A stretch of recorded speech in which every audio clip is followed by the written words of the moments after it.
मगध के सिंहासन पर बैठते ही युवा अशोक का एक ही लक्ष्य था, अपने साम्राज्य का विस्तार करना और पूरे भारतवर्ष को एक झंडे के नीचे लाना।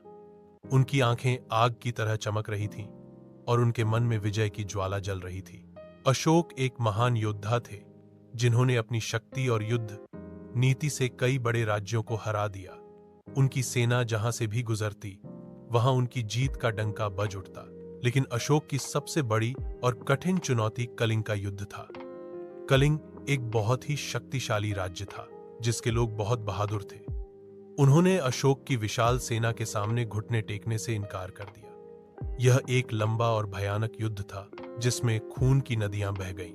अशोक ने स्वयं अपनी तलवार उठाई और सबसे आगे होकर लड़े। उनकी वीरता और युद्ध कौशल ने उनकी सेना में एक नया जोश भर दिया। अंत में अशोक ने कलिंग को जीत लिया और पूरे भारतवर्ष पर अपना अधिकार स्थापित कर लिया। वह सही मायनों में महाशक्तिमान बन गए। उनकी विजय इतनी बड़ी थी कि उनके सामने कोई भी खड़ा नहीं हो सकता था। इस विजय के बाद अशोक का मन पूरी तरह से बदल गया। युद्ध के मैदान में हजारों शवों और लहूलुहान जमीन को देखकर उनका हृदय कांप उठा। उन्हें एहसास हुआ कि यह जीत मौत और विनाश की कीमत पर मिली है।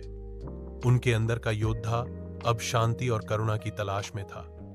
इसी घटना के बाद उन्होंने बौद्ध धर्म को अपनाया और तलवार के बजाय प्रेम और अहिंसा का रास्ता चुना। उन्होंने पूरे देश में शांति और धर्म का प्रचार किया और प्रेम तथा न्याय का शासन स्थापित किया।